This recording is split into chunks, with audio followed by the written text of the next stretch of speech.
sai mun ga fulani sun fara gangarowa suna shigo suna harbi shine sai aka ce mana to kowa yi hanyar shi fa domin mutane da sun yawa ma sun fi karfin mutanen gari security ma ba su yi wuna ba su taimake mutane ba ma ba balle ma yanzu security ma su taimakon kansu ne so kowa yi inda zai yi ya fara guduwan shi ne wajen da zai je buya so shi garin guduwan kenan mutane da yawa da an gudu mun je mu boya gidan security domin mun saba wajen ne duk muna faru muna je muna boya wajen to security sun yi ruwa sun yi gari gaskiya ba su sun yi abin da su taimake gari ba an kona gidaje an kashe mutum daya so mun je mun boya gidan security din to security sun yi abin da sun yi taimakon a karshe nasu bindiga ma abin da su bullet ya zo ya kare musu ba abin da za su taimake gari ba so muna ana suna fulani suna harbi na suna allan krista ina kake ka zo ka taimake ƴaƴanka ina kake ka zo ka taimake ƴaƴanka za mu kashe arnaye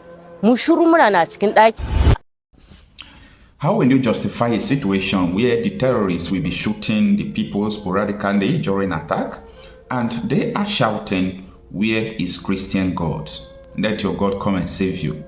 Okay, if you say that all these terrorists in Nigeria, especially Boko Haram and their lives, if you say that their mission is not to commit Christian genocide or genocide against Christians, why should the terrorists, while you are shooting, you will be saying, "Where is Christian God"? This is a big challenge to everyone. I need an answer. So, it is a clear definition of their intent and motives. By the way, I am tired of explaining to the gullibles. Boko Haram is just, a tool to implement Sharia wherever they are. Their mission is to implement Sharia. Boko Haram means Western education is prohibited. They want to replace secular Nigeria secularism with Sharia. This is what they said. I, Okocha Happy Marcel, I am not saying this, so I'm not making it up. This is the mission of Boko Haram. Then why do we pretend? Why do we act as if we don't know what is going on? Why do we act as if like we are scared to lose our businesses? We are scared because people may not call us to come and talk here again. People may look at us that this guy, no, don't call him because a lot of people don't like him. Oh my God, you see. Let me tell you. You see the evil we are supporting by the conspiracy of silence, it is going to kill everyone. The evil will come and hunt everyone down. There is 100% clear intent. These people don't hide their intent. They were shooting. They were asking the people they were shooting, "Where is your Christian God?" And I personally am putting the question to Christians, where is your God? Because sometimes the most, I'm sorry to use the word, I am sorry to use this word, the most foolish set of people in Nigeria are Christians. The most foolish set of people in Nigeria are Christians. They don't understand the handwriting on the wall. They don't understand the God they worship. They don't understand what is going on. Their people are being killed and massacred. Only thing they have to do is to go, you pray, you come back, you pray. The sin, the evil is increasing. Poverty is increasing everywhere. What is the purpose of you going to church? Your people are dying. You can't stand up for them. Like, I don't understand. No unity, fighting each other. What are you preaching? What are you preaching? Every corners of Nigeria, there are churches. Where is the result? And terrorists are asking you, where is your God? And you think this is funny? Now, for those of you who don't understand what is going on, because anybody doubting the genocide against Christians going on don't understand, okay? I still give you benefit of doubt and you don't understand what is going on. Because the government of Nigeria are sponsors of Boko Haram, not the foreign powers they do tell you. How do I know? The head of military intelligence agency says so. Look at the Benue State genocide massacre going on. Benue State is 98% Christian. The governor have come out to make a statement. He said, "We conducted an investigation. We set up a judicial panel of inquiry. And we discovered that elected government officials are sponsoring the people committing genocide in Christian states." So, you want me to overlook all these things? The governor of Zamfara State said they know where these bandits are, they know where the terrorists are. but they can't fight them because if they want to, Abuja will call and stop them. Are you dumb? Are you dumb to understand that you are gone? You are finished. Let me tell you. When you take maybe a bottle of water like this, maybe the bottle is filled with water, and you open it, okay? Sorry for the noise. And you open it like this. If this can is filled with water, when you open it with the intent of pouring the water out of the can, even though the water in the can has not fully been poured out, but it is considered that they are gone. That is what is going on in Nigeria. A lot of people are still under the water here, and they think that the people who are here, who are already been poured out, that they don't know what they are saying. It's a matter of time, and it's turn by turn. The first set will be poured out, the second set will be poured out, and it will get to your turn. And I know you will say your simple words, God forbid. But God is not forbidding those people that are dying. Why? Because God will not come down from heaven to help you. You have brain, you have ears, you have eyes, you have hand, and you are folding your hand, asking God to come and help you, attributing it to, it's persecution, I will go to heaven. I pity you. Go and ask what happened in Jordan, what happened in Istanbul, Turkey.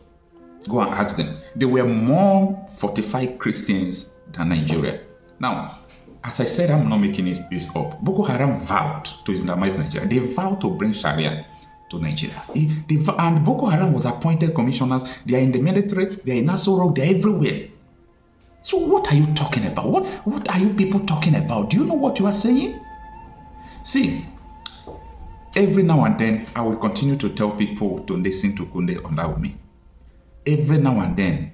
Because once you are able to listen to him, all these things you are thinking here and there, your doubts will be cleared. Listen to this. I've served the military intelligence for the past 35 years. It has always been the case. Our problem is religion and social-cultural. I mean, people will expect me to come here and start talking about kinetics, about operation and so on. I've been an operational commander all my life. I've commanded warships, I've commanded troops, I've commanded men outside Nigeria and so on. But I'm not going to come to your station to discuss kinetics. The problem is not kinetics. In 2017, 2016, I'm always a member of the Security and Intelligence Brief at the Defense Headquarters.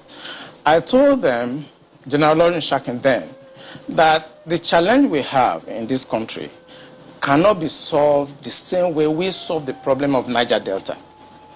The Niger Delta problem was solved during Yaradua time, basically by me. And I told them that we can't use that same template for Boko Haram. I told General Lawrence Shakin to look at the center of gravity of the problem. And we all came together.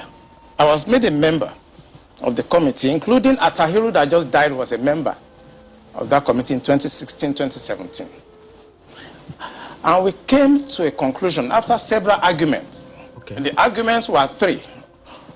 To identify the center of gravity of the problem, one group said it is the fighters, the Boko Haram fighters are the center of gravity, so we should go after them. Another group said the center of gravity of Boko Haram is Abubakar Shekau. So if we go after Abubakar Shekau, then the problem of Boko Haram will be solved. I took exception to the group. I said that is not the center of gravity of the problem of Boko Haram insurgency that we were having between that 2012 and 2017. And General Lawrence Shakin asked me, allow me, why are you giving problem? What is the problem? Give us the answer. And I told General Shakin that if I tell you the answer, you are not going to be able to solve the problem. He said, what is the problem? I said, the center of gravity of Boko Haram and insurgency in Nigeria are the sponsors of that program. It was beyond us. Because the job we need to do is kinetics.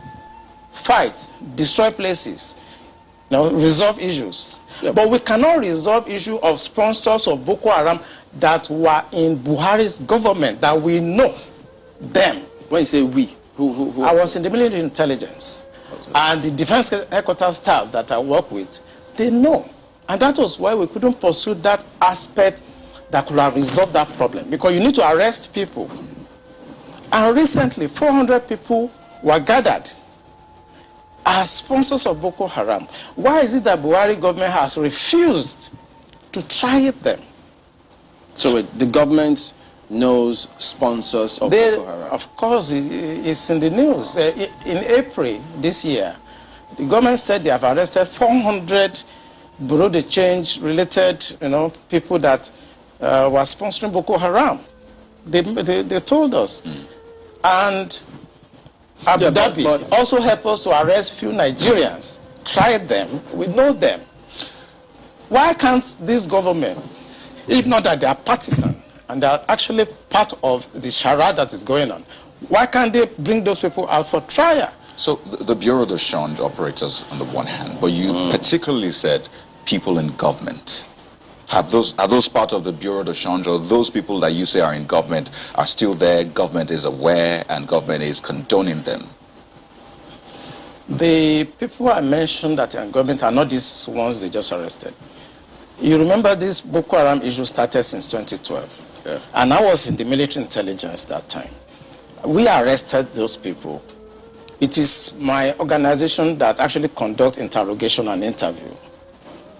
And they mention names.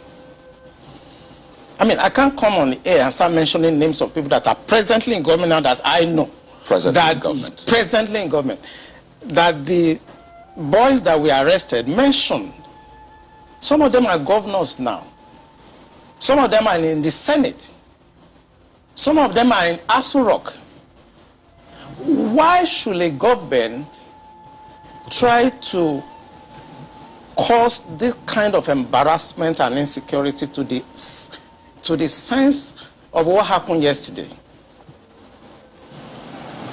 And the solution I gave them in 2017, because when I identified the center of gravity for General Shocking, and they couldn't pursue it, because some of them were ministers. And what I'm saying now, the Department of State Services are listening to me. They know them.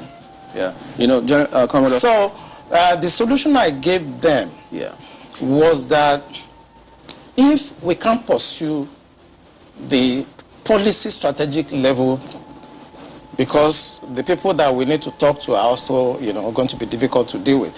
I said what they should do now is to conduct two things. We should buy blimps. The blimps are not UAVs. They are not drones.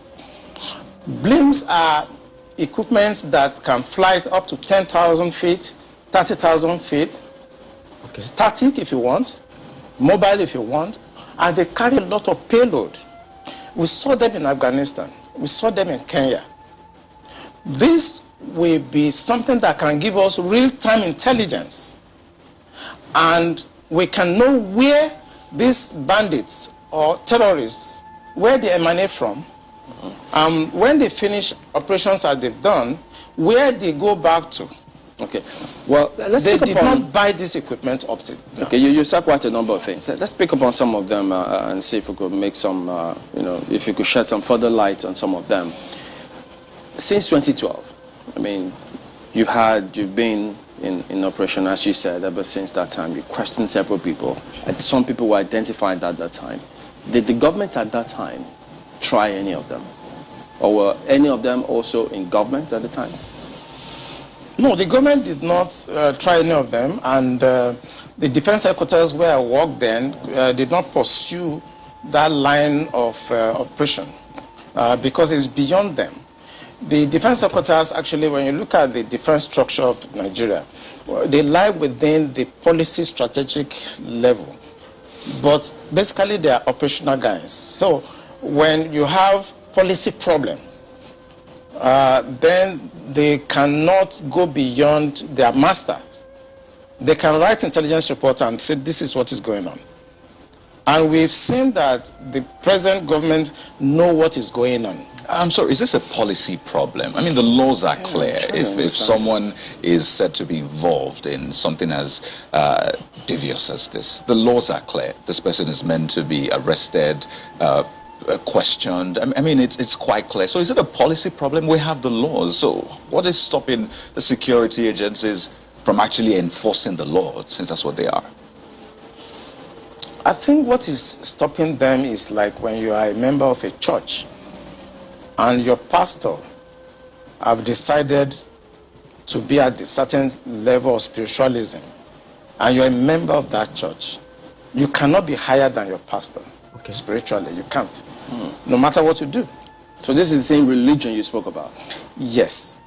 In real life, you see that the defense headquarters cannot conduct any operations that is not sanctioned by the commander-in-chief of the armed forces. Yeah. They cannot. No matter how small, little they cannot. So when the Yar'Adua government decided to put an end to Niger Delta militancy, that was in 2007. What he did was simple. He called all the security chiefs and all the intelligence chiefs and tasked them to come up with a solution. The Defense Intelligence Agency, the National Intelligence Agency, the Department of State Services were called with the Inspector General of Police and the Interpol to come up with the solution to the problem. Then the problem was Niger Delta. The president was Yar'Adua. He was dispassionate. He wanted to solve the problem. Okay. Within 6 months, we solved the problem. I remember I have to go to Angola to go and bring Terrørists, and nobody in Nigeria knew what we did. All we know is that since 27, 28 that we conducted our operation under Yar'Adua, Niger Delta issue has remained manageable. This government does not want to resolve this problem. They are escalating it because of tribal and religious sentiments. So